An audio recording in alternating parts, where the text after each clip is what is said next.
Back to my channel. आज मैं आपके साथ जो ब्राइडल मेकअप शेयर करने जा रही हूँ कि किस तरह से आप easily step by step bridal makeup घर बैठे कर सकते हैं, या फिर अगर आप बिगिनर हैं और आप चाहते हैं कि ब्राइडल मेकअप घर पे करें क्योंकि सैलून पे काफ़ी ज़्यादा रेट्स चल रहे हैं। एंड इसके अलावा लॉन्ग लास्टिंग बेस किस तरह से बनाई जाती है, या फिर कोई सी भी बेस बनाए तो क्रैक हो जाती है, तो इसका क्या रीज़न होता है, लैशेस क्यों रिमूव हो जाती है यानी साइड से क्यों उतरना शुरू हो जाती है।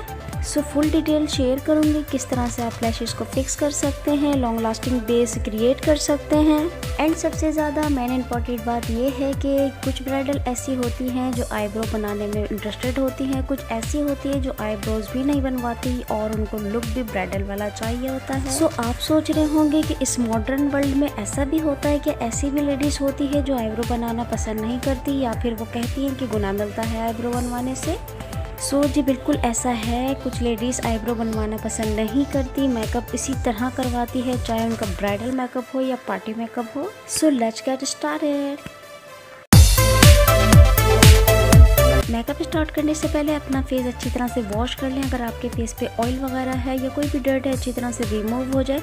उसके बाद अगर आपकी स्किन नॉर्मल है या फिर ड्राई है तो कोई सी भी मॉइस्चराइजिंग क्रीम लगा लें, या फिर अगर आपकी नॉर्मल या कॉम्बिनेशन या सेंसिटिव स्किन है तो इस तरह से आप सनस्क्रीन लगाएंगे। ये जो मैं सनस्क्रीन यूज़ कर रही हूँ ऑलिव का यूज़ कर रही हूँ, बहुत ही ज़बरदस्त सा है। सो ये ऑल टाइप स्किन पे यूज़ कर सकते हैं, काफ़ी ज़बरदस्त सी आपकी बेस रेडी होती है। अगर आप इवनिंग मेकअप कर रहे हैं या फिर इवनिंग में मेकअप करके कहीं पे भी जा रहे हैं, लाइटर मेकअप कर रहे हैं, ऑल टाइप स्किन के लिए ये सनस्क्रीन सूटेबल होती है। उसके बाद मैंने क्रायोलॉन की ओरिएंटल स्टिक यूज़ की है, जिसका नंबर नहीं होता, इसमें ओरिएंटल ही मेंशन हुआ वो होता है। आप कॉस्मेटिक शॉप से इसको ओरिएंटल के नाम से बाय करेंगे। एंड इसके अलावा आप F16 भी यूज़ कर सकते हैं, N5 भी यूज़ कर सकते हैं। आप अपनी स्किन के टोन के अकॉर्डिंग यूज़ करेंगे इन स्टिक को। ओरिएंटल स्किन की मफलाज करने के लिए यूज़ की जाती है, यानी कि अगर आपके फेस पे स्पॉट्स वगैरह हैं, झाइयों के निशान है या डार्क सर्कल है, इस पे ही आप अप्लाई करेंगे, फुल फेस पे आपको नहीं लगाना होता। हाँ, अगर आपका फेस काफ़ी डल है यानी ब्लैक सा है, आपकी स्किन काफ़ी डार्क है यानी कि काफ़ी ज़्यादा काली स्किन जो होती है, उस पे आप पूरे फेस पे इसको लगाएंगे ताकि जो आपका ब्लैक इशू है वो कवर हो जाए। क्योंकि कोई भी क्लाइंट जब आपके पास आती है ब्राइडल बनने के लिए तो कभी भी ये नहीं सोचेगी कि उसकी स्किन जिस तरह की अगर डल है तो डल ही रहे। हर कोई चाहता है कि स्किन फेयर हो। कुछ होती हैं जो कहती हैं नेचुरल टोन होनी चाहिए, वो बहुत ही कम होती है, यानी 50% होगा या 40% लगा ले। एंड इसके अलावा जो 80 या 90% होती है वो यही कहती है कि फेयर दिखना चाहिए, पता चले कि पार्लर से मेकअप करवाया है। सो देखें, जब भी मेकअप करें तो क्लाइंट से पहले ओपिनियन ले लिया करें, किस तरह की बेस चाहिए, किस तरह का आई शेडिंग चाहिए, किस तरह का लुक चाहिए, किस तरह का स्टाइल चाहिए। तो फिर आपका क्लाइंट भी सेटिस्फाई होता है, हैप्पी होकर जाता है आपके सैलून से। सो जहाँ जहाँ पे स्पॉट्स या डार्क इशू लग रहा था, मैंने वहाँ पे फिंगर की हेल्प से अच्छी तरह से ओरिएंटल स्टिक को ब्लेंड कर लिया है।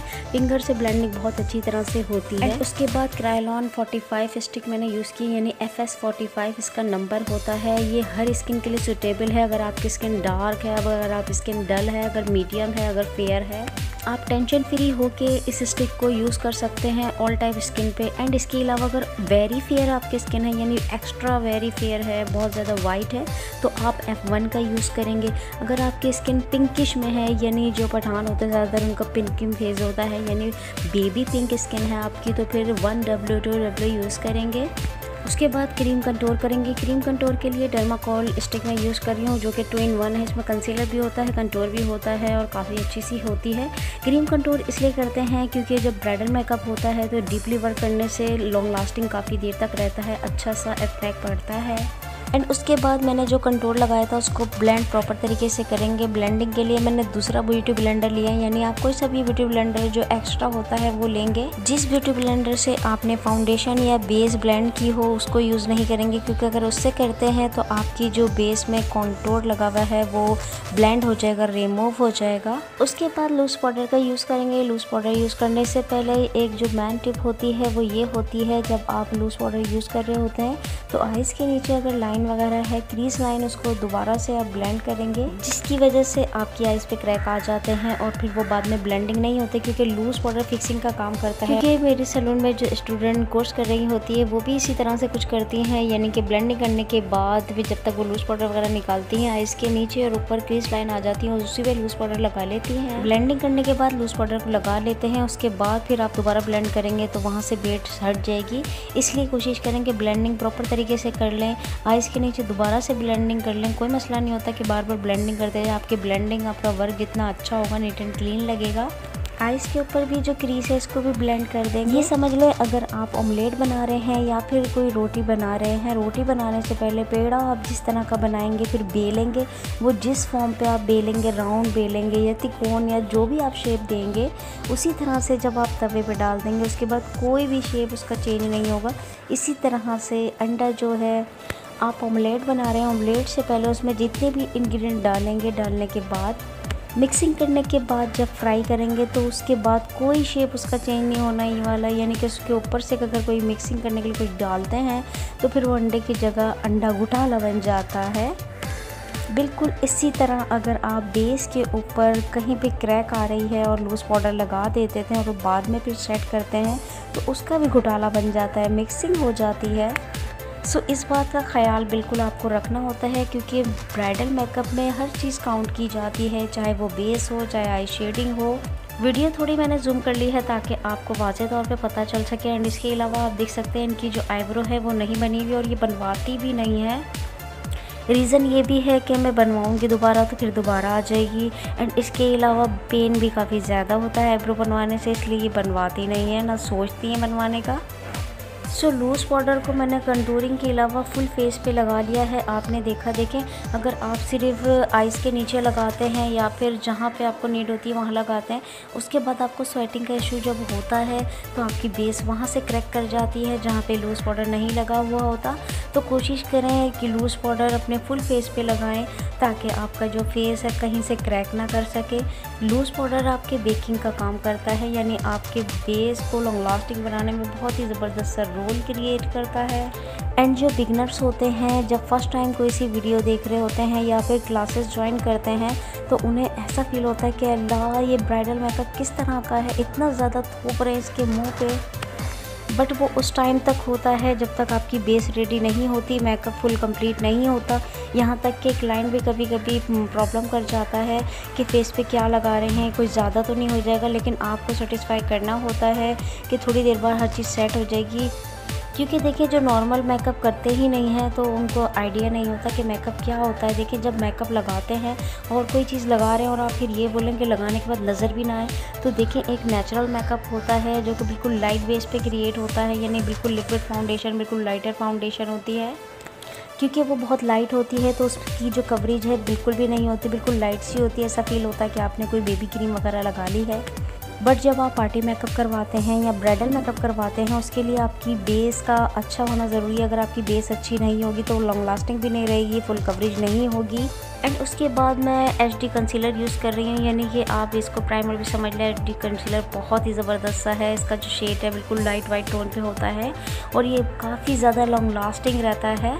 सो अगर आपके पास इस तरह का क्लाइंट आ जाए जो आईब्रोज़ भी बनवाना पसंद ना करें बट आपको उसका शेप भी देना है कि फील भी ना हो कि उन्होंने आईब्रोज़ बनवाई हुई है, सो जिस तरह से मैंने मेकअप किया, जैसे पहले मैंने ओरिएंटल फुल आइज़ पे लगा लिया था, उसके बाद मैंने जो स्टिक्स लगाई, उसके बाद अब मैं ये कंसीलर यूज़ कर रही हूँ जो कि लाइटर कंसीलर है, क्योंकि इनकी आईब्रो भी लाइटर है इसलिए शेप इजली बन जाएगा, कोई मसला नहीं होगा। सो फुल आइज़ पे सबसे पहले इसको अच्छी तरह से लगा लेंगे, उसके बाद ब्लेंडिंग करेंगे। ब्लेंडिंग के लिए आप ब्यूटी ब्लेंडर जो लेंगे, स्मॉल ब्यूटी ब्लेंडर यूज़ करते हैं ताकि ब्लेंडिंग अच्छी तरह से हो जाए और जो शेप है आईब्रो का वो ख़राब भी ना हो। सो देखें हर ब्यूटिशियन का अपना वर्क होता है, कुछ ब्यूटिशियन आइज़ मेकअप पहले करते हैं, कुछ ब्यूटिशियन से पहले बेस को क्रिएट करते हैं। तो देखें ये आपके ऊपर डिपेंड करता है कि पहले रोटियाँ बनाएं या फिर सालन बनाएं, ये आपके ऊपर डिपेंड करता है, आप कुछ भी बना सकते हैं, यानी कि जिस तरह आप कंफर्टेबल हो उस तरह से मेकअप को कर सकते हैं। इसमें कोई मसला नहीं होता कि पहले नंबर पे ये करना है, दूसरे नंबर पे ये करना है, बट आपका जो वर्क है प्रॉपर होना चाहिए। कंसीलर को ब्यूटी ब्लेंडर से ब्लेंड करने के बाद मैंने इस तरह का फ्लैट टाइप का ब्रश लिया है, आपने देखा ये थोड़ा सा बिग साइज़ में। फ्लैट ब्रश जो होते हैं उससे थोड़ा सा ये बिग साइज़ का होता है, यानी फाउंडेशन ब्रश से छोटा होता है। सो इसमें आप इस तरह से लूज़ पाउडर लेंगे और इस तरह से टैप टैप करेंगे। आपको ब्लेंडिंग नहीं करनी, रबिंग नहीं करनी है, रगड़ रगड़ के ये नहीं लगाना। और जब भी आप लूज़ पाउडर लेंगे तो थोड़ा सा झाड़ लेंगे, यानी कंटेनर में इस तरह से थोड़ा सा झाड़ झाड़ के आपको लगाना होता है, थोड़ा सा कि जो एक्स्ट्रा है वो उसमें गिर जाए। सो जूम करके मैंने आपको दिखा दिया था कि किस तरह से ये लगाना है, क्रीज किस तरह से सेट होती है। एंड उसके बाद अब आई शेडिंग करने के लिए मैं ग्लैमर फेस की आई शेड किट यूज़ कर रही हूँ, और आप किसी भी ब्रांड की यूज़ कर सकते हैं। ब्लेंडिंग आपकी प्रॉपर होनी चाहिए, आई शेडिंग आपके बेस्ट होने चाहिए। क्योंकि जो मेरे स्टूडेंट हैं कोर्स करने आते हैं तो वो भी यही कहते हैं कि कौन सी आई शेड किट लेनी चाहिए, लाइटर लेनी चाहिए, यानी कि अफोर्डेबल रेंज की ले लें या फिर कोई अच्छी लेनी है। अच्छी के पैसे उनके पास कभी होते हैं, किसी के पास नहीं होते जो अफोर्ड नहीं कर सकता।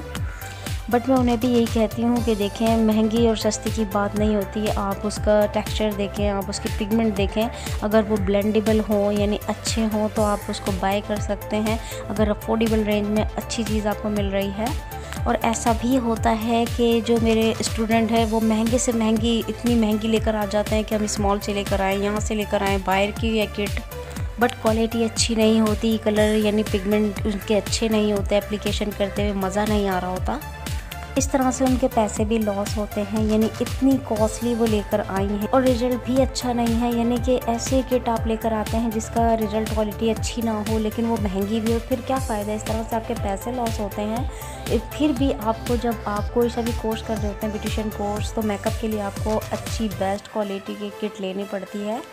सो कुछ स्टूडेंट ऐसे होते हैं जो पहले से ही उनके पास किट होती है, कुछ ऐसी होती हैं जो न्यूली ख़रीद के बाद में फिर एडमिशन लेती हैं।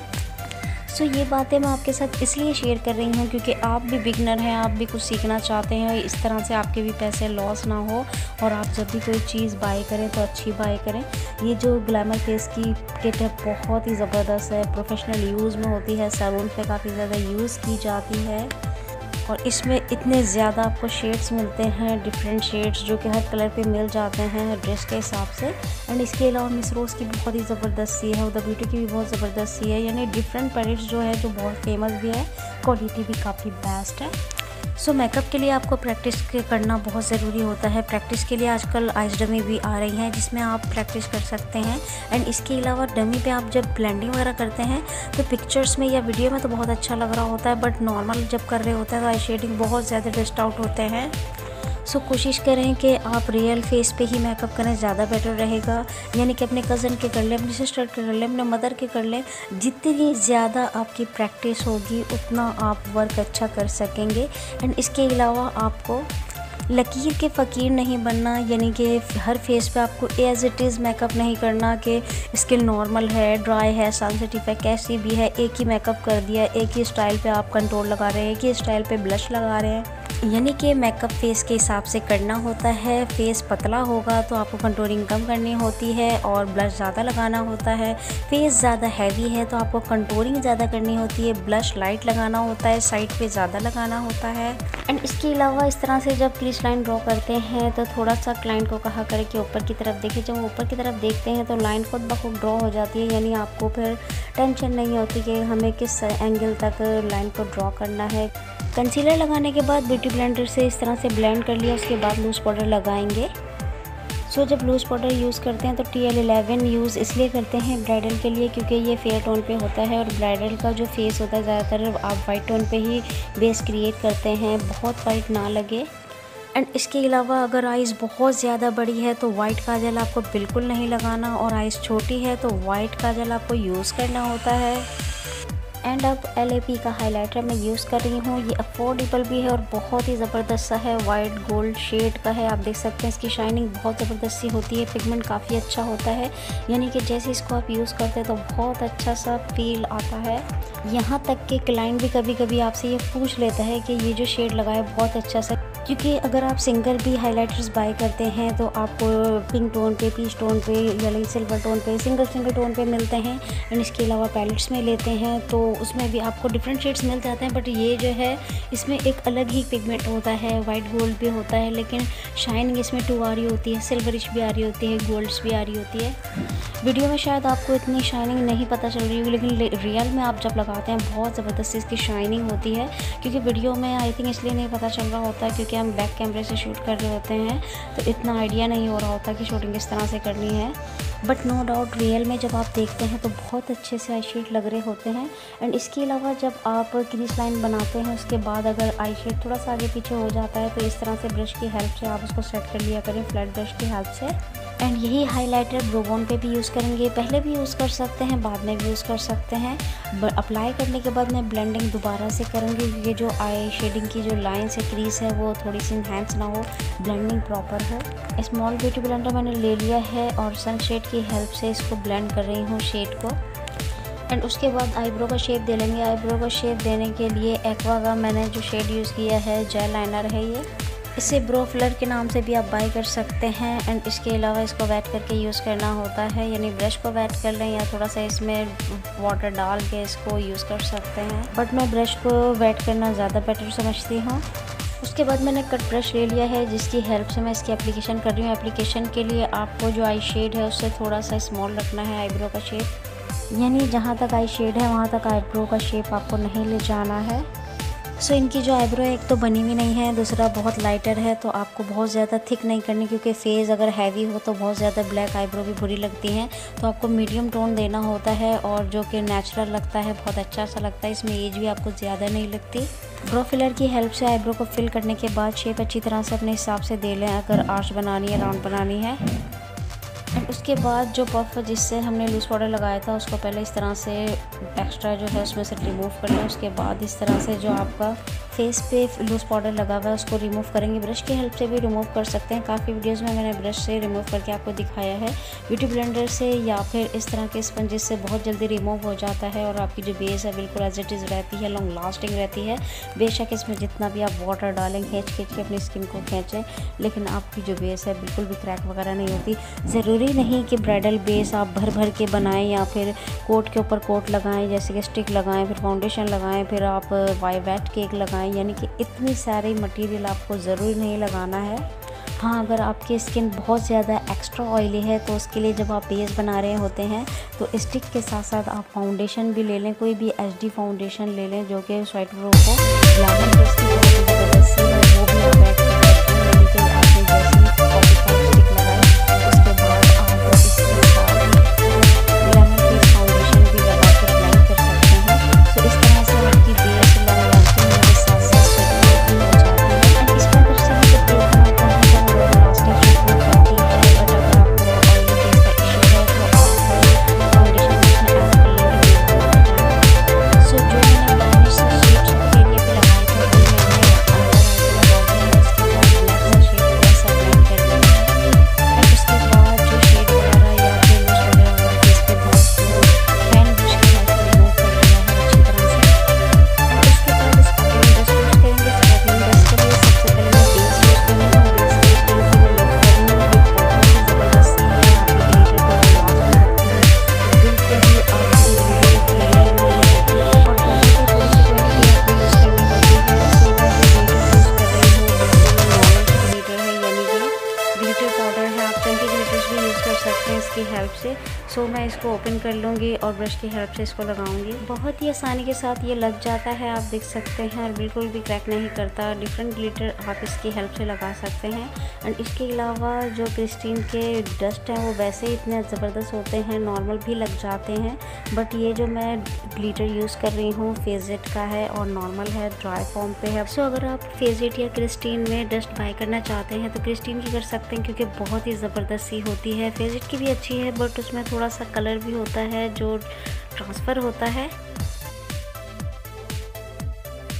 उसके बाद क्रायोन का जेल आईलाइनर मैंने लिया है जो कि ब्लैक कलर में है। मैं अच्छी तरह से लाइनर को ड्रॉ कर लूँगी, बिल्कुल बारीक सा करना होता है ताकि जो आपकी आईज ओपन हो तो आपका जो वाइटनेस इशू है वो ना हो। एंड इसके अलावा अगर आप बिगनर हैं तो कोशिश करें जो लाइनर ड्रॉ कर रहे हैं स्टार्ट से आपको बिल्कुल एंड तक करना होता है, जहाँ से लैशेस स्टार्ट हो रही है और एंड जहाँ तक है उससे आगे आपको क्रॉस नहीं करना लाइनर को। एंड उसके बाद आपको लैशेस लेनी है और इसमें एस्टी लंडन की मैं लैशेस ग्लो यूज़ कर रही हूँ जो कि बहुत ही ज़बरदस्त सी होती है, लॉन्ग लास्टिंग रखती है आपकी लैश को। जब इसको आप यूज़ करते हैं तो यूज़ करते टाइम ये ब्लू और वाइट से इस तरह से कुछ ग्लो फील हो रही होती है, थोड़ी देर बाद ये ट्रांसपेरेंट फॉर्म पे आ जाती है, यानी कि बिल्कुल भी नहीं लगता कि आपने कोई ग्लो लगाई हुई है। पहले भी मैंने वीडियो में आपके साथ शेयर किया था कि लैशेस किस तरह से फिक्स करते हैं, यानी कि सबसे पहले कॉर्नर पे थोड़ा थोड़ा सा ग्लो लगा लें, उसके बाद फुल लैश पे आपको ग्लो लगाना होता है और इस तरह से फिंगर की हेल्प से इसको सेट करना होता है, यानी कि पहले जो शेप है उस पर आप फिक्स कर लें लैश को, उसके बाद इस तरह से आप प्रेस कर सकते हैं।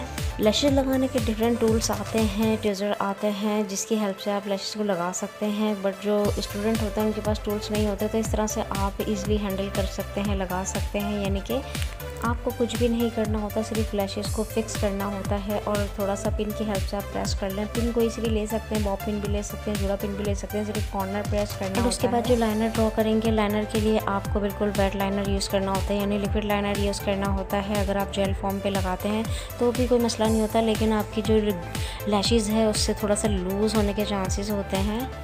एंड इसके अलावा जब भी आप लैशेज़ ग्लू लगाएं तो क्लाइंट से आइज़ क्लोज करवा लिया करें। उसके बाद जब ओपन करें तो इस तरह से आपको थोड़ा सा अपने फिंगर से ओपन करने के बाद इस तरह से कुछ लैशेज़ जो आपस में चिपक जाती हैं उसको हटा लेना होता है, यानी कि पिन की हेल्प से आसानी से रिमूव हो जाते हैं। बस कोशिश करें कि पिन आपकी आइज़ पर टच ना हो और बहुत ही आसानी से ईजी वे में आप अपनी लैशेज़ को सिंगल कर सकते हैं, सेपरेट कर सकते हैं। एंड उसके बाद वाटर आई पे पेंट स्टिक यूज़ करेंगे F1, यानी कि ये जो शेड है ये वाटर आई पे आपको लगाना होता है। यानी कि ये समझ लें ये टिप है, हैक है कि किस तरह से आप कोई सा भी शेड क्रिएट कर सकते हैं। यहाँ पे आप वाटर आई पे कोई सी भी पेंसिल भी लगा सकते हैं जो कि इजीली मार्केट से मिल जाती है। मैंने भी इसमें काफ़ी वीडियो बनाई हुई है। बट स्टूडेंट जब न्यू होते हैं, कोर्स करने आते हैं, उनके पास कुछ शेड्स होते हैं, कुछ प्रोडक्ट होती है नहीं होती, तो इस तरह से आप हैक के थ्रू भी अपना वर्क कंप्लीट कर सकते हैं। एंड उसके बाद मैं वाटरप्रूफ पेन आईलाइनर लगा रही हूँ जो कि बहुत ही अफोर्डेबल रेंज में मिल जाता है।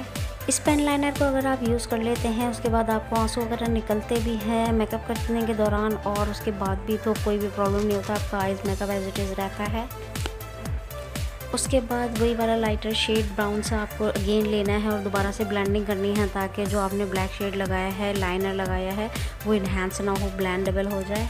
एंड अगेन हाइलाइटर मैंने लेकर टीयर डॉट पे लगा लिया। उसके बाद मैं मस्कारा यूज़ कर रही हूँ, एमिली मस्कारा है, बेस्ट क्वालिटी है इसकी और काफ़ी अच्छा रिजल्ट है, यानी लॉन्ग लास्टिंग रखता है और वॉल्यूम भी काफ़ी अच्छा सा होता है। उसके बाद ब्लश लगाएंगे। ब्लश के लिए आपको बिल्कुल लाइट लाइट सा लगाना होता है पहले, उसके बाद आप ब्लेंड करते जाएंगे। इनका जो फेस है थोड़ा सा राउंड शेप पर है, तो आप ब्लश लगाएंगे तो बहुत ज़्यादा आपको नहीं लगाना है, लाइटर सा लगाना है। बट जो इनके आइज़ के नीचे लाइंस वगैरह काफ़ी ज़्यादा है तो उसके लिए थोड़ा सा आपको ऊपर की तरफ लगाना है ताकि जो वो लाइंस है वो कवर हो जाए, मर्ज हो जाए, फील ना हो कि उनकी लाइंस उभर के ऊपर आ रही हो। क्योंकि सैलून में डिफरेंट टाइप के क्लाइंट्स आते हैं, किसी का हैवी फेस होता है, किसी का ओवल होता है, किसी का राउंड होता है, यानी डिफरेंट शेप होते हैं फेस के। बट आपको ब्लश फेस के हिसाब से लगाना होता है। अगर राउंड भी है तो फेस पे लगाएंगे बट साइड साइड पे लगाएंगे। इस तरह का फेस है अगर यानी राउंड होने के साथ साथ लाइंस भी आ रही हैं इनके आइज़ के नीचे, यानी पफी आइज़ हो रही है, तो उसमें थोड़ा सा ब्लशर लगाने की वजह से वो थोड़ी सी दब जाती है। उसके बाद मेहरून लिप लाइनर मैं लगा रही हूँ। लाइनर के लिए आपको बिल्कुल लाइन और शेप के हिसाब से ड्रॉ करना होता है, यानी आप क्लाइंट के हिसाब से लिप का शेप देंगे। यानी कि अगर क्लाइंट के लिप्स नॉर्मल है तो आप शेप अपने हिसाब से ही देंगे, अगर बिग है तो भी आपको अपने हिसाब से ही देना होता है। यानी क्लाइंट के लिप्स कभी ख़राब होते हैं, कभी बिग होते हैं, कभी स्मॉल होते हैं।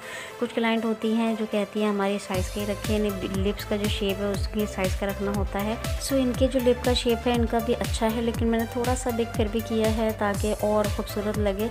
उसके बाद लाइनर लगाने के बाद आप फिलिंग कर लेंगे। आप लिपस्टिक से भी कर सकते हैं, ग्लोस से भी कर सकते हैं। सो ग्लोस काफ़ी लॉन्ग लास्टिंग रहते हैं, लिपस्टिक भी रहती है बट ग्लोस की टाइमिंग काफ़ी अच्छी रहती है। इसलिए जब भी जो लिपस्टिक खा जाती हैं लेडीज़ या फिर कुछ भी खा रही हैं उसके साथ साथ अपनी लिपस्टिक को रिमूव कर लेती हैं। तो पहले मैट लिप ग्लोस या मैट लिपस्टिक लगा रहे हैं, उसके बाद फिर आप ग्लॉसी लिप ग्लोस लगाएंगे, यानी कि वो लॉन्ग लास्टिंग भी रह जाएगी और लॉन्ग लास्टिंग के साथ साथ ग्लोई भी दिखेगी, यानी ग्लॉसी लगेगी। सो अगर आप बिगनर हैं, आपके साथ मैंने कुछ टिप्स और मेकअप शेयर कर दिया। अगर मेरी वीडियो आपके लिए थोड़ी सी भी हेल्पफुल रही है तो लाइक एंड सब्सक्राइब ज़रूर कर लीजिएगा और कमेंट में ज़रूर बताइएगा कि वीडियो कैसी लगी।